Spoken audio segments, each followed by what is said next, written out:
Fala galera, Leandro Cabral aqui, canal 500 Pratas. E hoje eu vou responder essa dúvida aí que todo mundo está perguntando sobre essa moeda Mercosul ou moeda Brasil-Argentina. Sai, não sai, prós, contras, que isso, como é que funciona isso? Vamos tentar esclarecer algumas coisas aqui, também vou dar minha opinião. Quero dar minha opinião se eu acho que é bom, que é ruim, o que muda para nós investidores, como nos investimentos, enfim, tá? Se é a sua primeira vez por aqui, Leandro Cabral aqui, canal 500 Pratas, sou um brasileiro, já fui ferrado na vida. Dei a volta por cima, alcancei um patrimônio que tem a liberdade financeira e hoje eu me dedico a ajudar você a conquistar a sua liberdade financeira também. Então gosta desse assunto? Já deixa seu like, se inscreve aqui e todos os links na descrição. Vamos lá, primeiro o que é isso, né?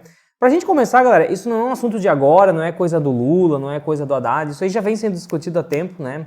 Acho que lá desde 2010, 2011 já começaram com esse papo aí de moeda Mercosul ou moeda Brasil-Argentina, criar uma moeda para todo o conjunto aqui na América do Sul, né? E o Paulo Guedes falou disso, né? Bolsonaro falava, Paulo Guedes falava, e agora voltou à tona. Inclusive, quando eu estou gravando esse vídeo, né? Estou gravando na segunda-feira aqui, o Lula tá lá conversando lá com o presidente da Argentina para ver se desenrolam alguma coisa, tá?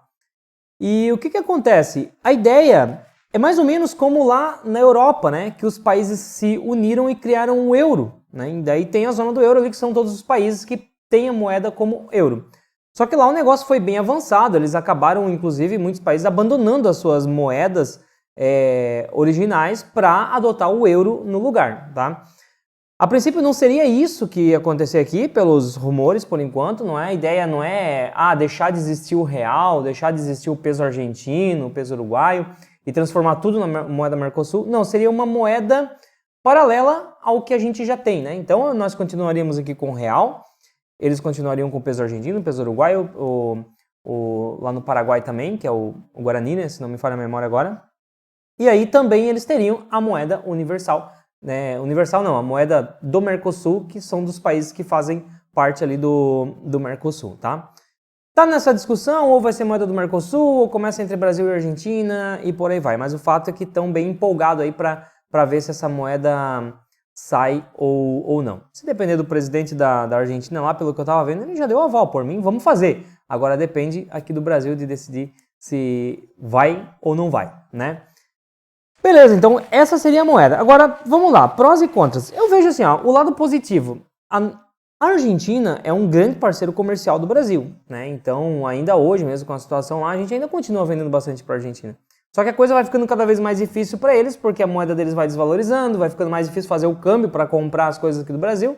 Tanto que hoje um real compra lá 30 pesos argentinos, alguma coisa assim. Teria que pegar a atualização aqui de última hora.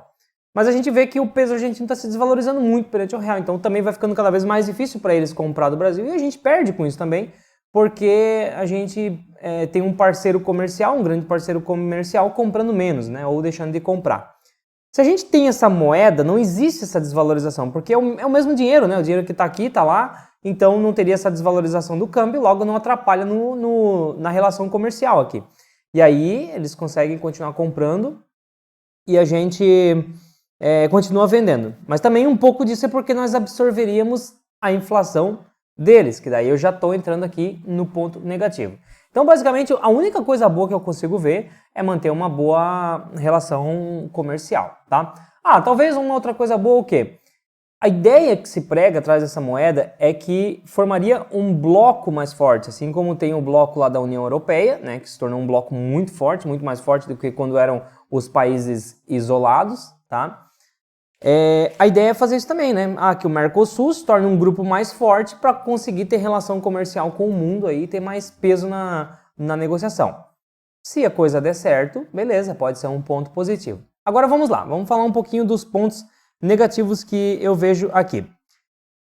Primeiro de tudo, cara, a gente precisaria criar um banco central independente de um país só, né? Porque hoje o Brasil tem um banco central, a Argentina tem um banco central, o Uruguai tem outro. Cada país tem o seu. Cada país toma decisões políticas, decisões fiscais, decisões de política monetária, baseado ali no que está acontecendo naquele país. Agora, se existir uma moeda, uma moeda aí do Mercosul para fazer a relação entre esses países, tem que ter um banco central para essa moeda, né? Para criar as políticas ali. Saber quanto que vai imprimir de dinheiro, né? Como é que vai funcionar a taxa de juros, enfim, tudo isso que o Banco Central faz aqui, teria que ter um Banco Central para essa moeda. E basicamente esse Banco Central seria a união de todos os países que participarem dessa moeda, assim como é lá para o euro, né? Que tem um Banco Central que faz a relação entre os países ali, né? Um banco que coordena ali o poder o funcionamento do euro, tá? Aqui a gente já entra aumentando o custo, tá? É o Estado aumentando mais custo, porque daí, pô, vai ter mais custo para a Argentina, vai ter mais custo para o Brasil, vai ter mais custo para o Uruguai. Todo mundo que participar vai ter que ter mais custo aí para empregar a gente, para criar esse Banco Central, e quem paga a conta sempre a gente, né? Então, mais um custo aí que provavelmente a gente vai ter que bancar. Outra coisa, hoje a gente tem uma independência de política fiscal, política monetária, né? O governo decide quanto que ele vai querer investir em infraestrutura, em saúde, em educação, se a gente vai subir taxa de juros para combater a inflação, se a gente vai baixar a taxa de juros.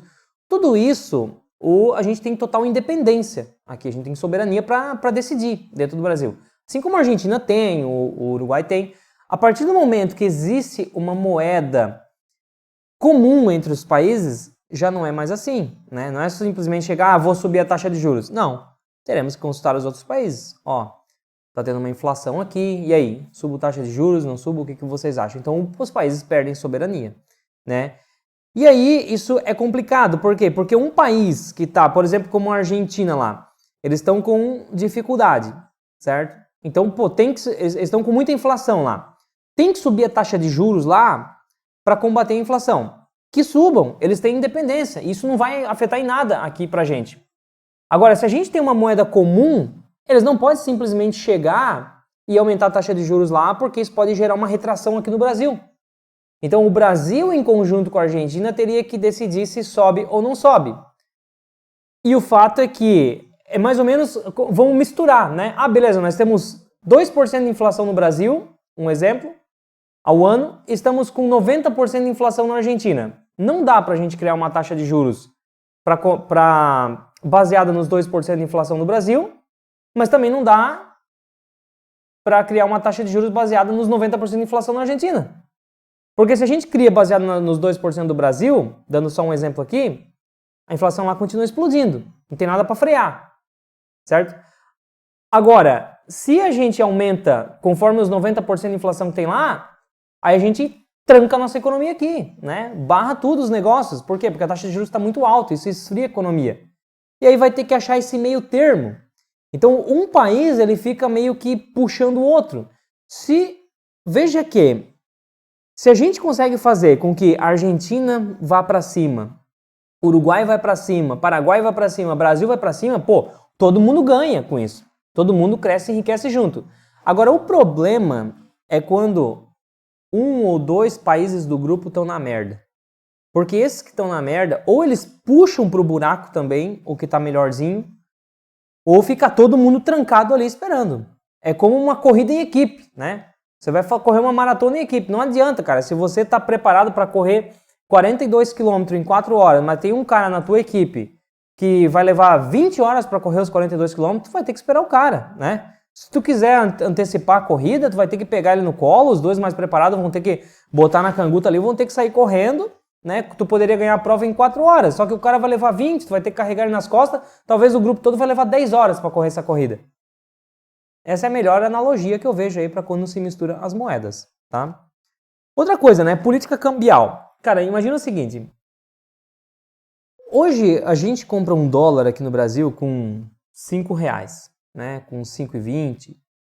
Fica ali, tá entre 5 e 6 reais.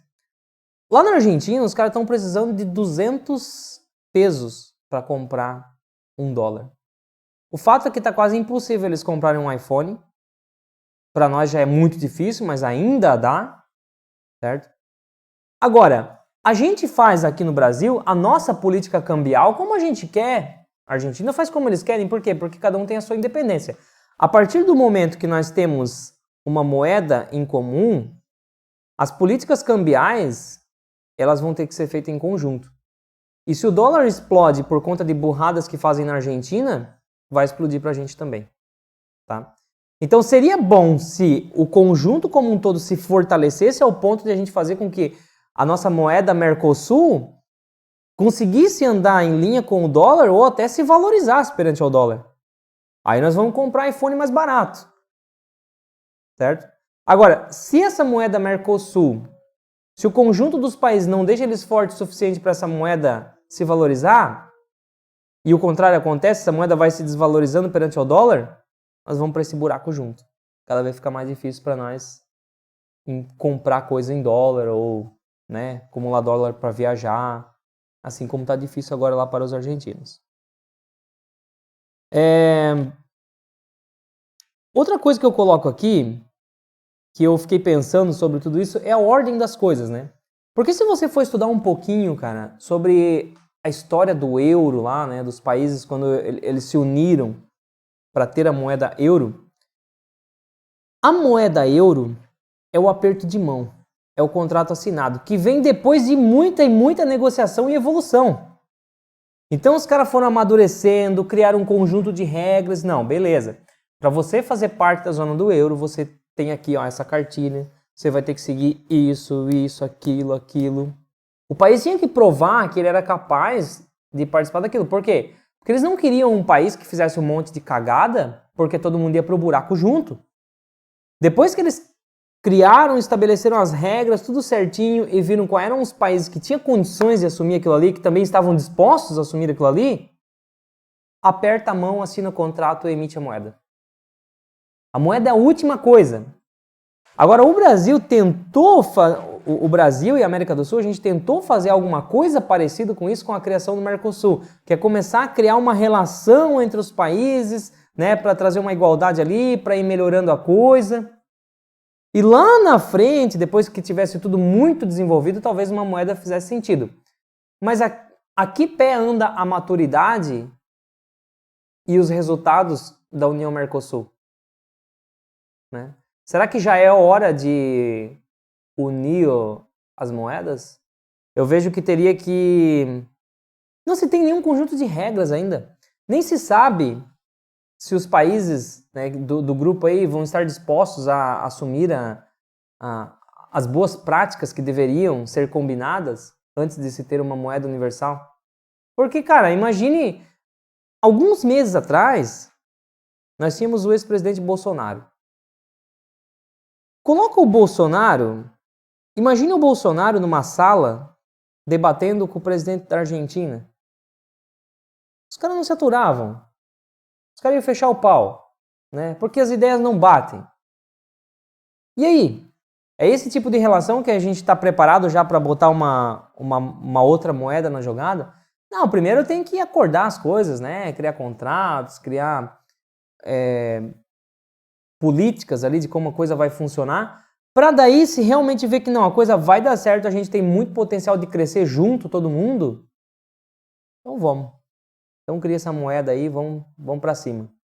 Agora, chegar e criar uma moeda sem nada disso estar pronto ainda, eu vejo que vai ser muito bom para a Argentina, mas nós vamos se meter numa furada, tá?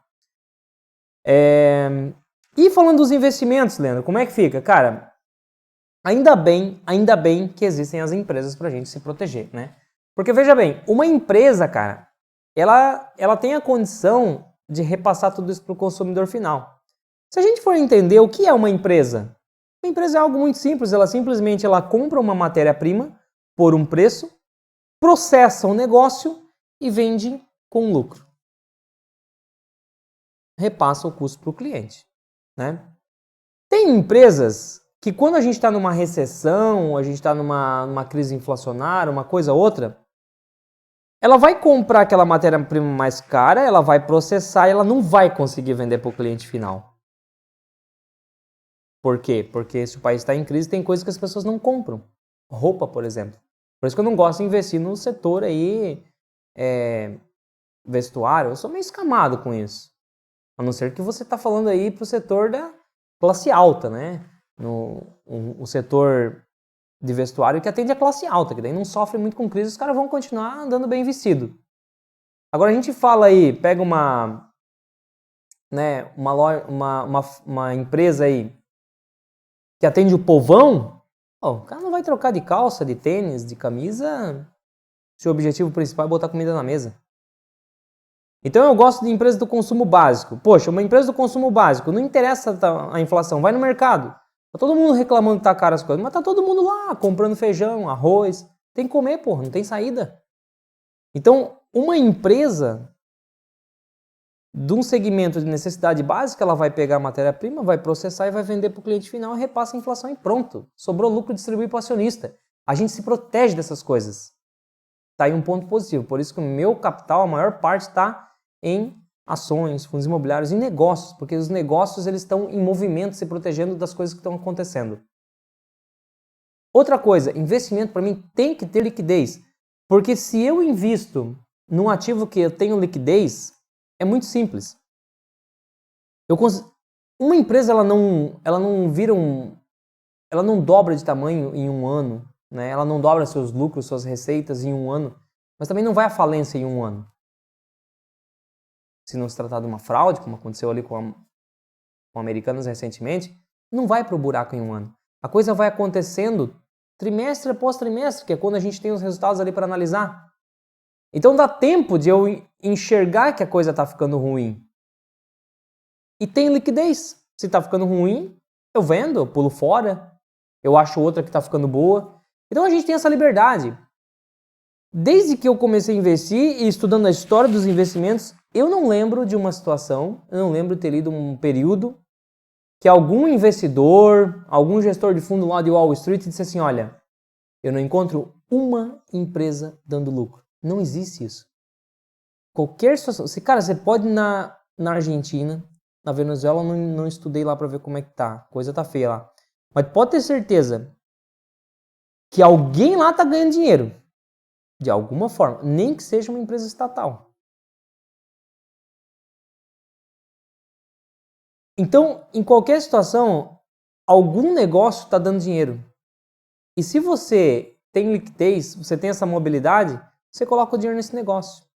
Então, a moeda Mercosul, eu vejo que ela tem um monte de coisa aí que eu não concordo, né? Eu não gostaria que fosse criada. Pelo menos não nesse momento, a gente não está preparado para isso. Agora, para os investimentos, estou preocupado? Estou pouco me lixando, não muda nada. Eu vou achar algum bom lugar para botar meu dinheiro. Nem que não seja no Brasil, que seja nos Estados Unidos, que seja na Europa, que seja em outro lugar, né? Algum lugar eu boto meu dinheiro para ter lucro. Enfim, essa é a minha opinião sobre isso. Quero saber o que você acha. Deixa aqui nos comentários. Lembrando que eu posso te ajudar a viver de renda, a ter essa liberdade, ter essa paz, que é a forma que a gente usa para investir, através do meu treinamento. Deixa eu mostrar aqui para você que não conhece ainda. Aqui eu estou no site 500 Pratas, aqui tem todas as formas que eu posso te ajudar, tá? Principalmente o curso Estratégia 500 Pratas, que é o nosso principal curso. Você, clicando aqui, você vai ver todas as informações de como eu posso te ajudar. Clique aqui. Aqui tem o preço do curso, tá? Você vai preencher seus dados, fazer sua compra aqui, R$ 1.197 ou R$ 119,70. Uma vez que você comprou, você vai ser direcionado para esse ambiente aqui, ó. E aqui vai estar o curso, tem todos os módulos aqui, a gente está com 14 módulos até agora, vou inserir mais módulos bônus, né? Então tem autoconhecimento financeiro, classe de investimento, estratégia de investimento, a estratégia 500 pratas, que é a estratégia que eu utilizei para alcançar a liberdade financeira, a minha estratégia de investimentos, renda fixa, fundos imobiliários, ações, imposto e renda nacional. Aqui você está formado para investir no Brasil. Depois a gente vem para investir no exterior, stocks, REITs, ETF, Estados Unidos e imposto e renda no exterior. Aqui você está formado para investir no Brasil e exterior e alcançar a sua liberdade financeira. Te vejo na próxima aula. Fui!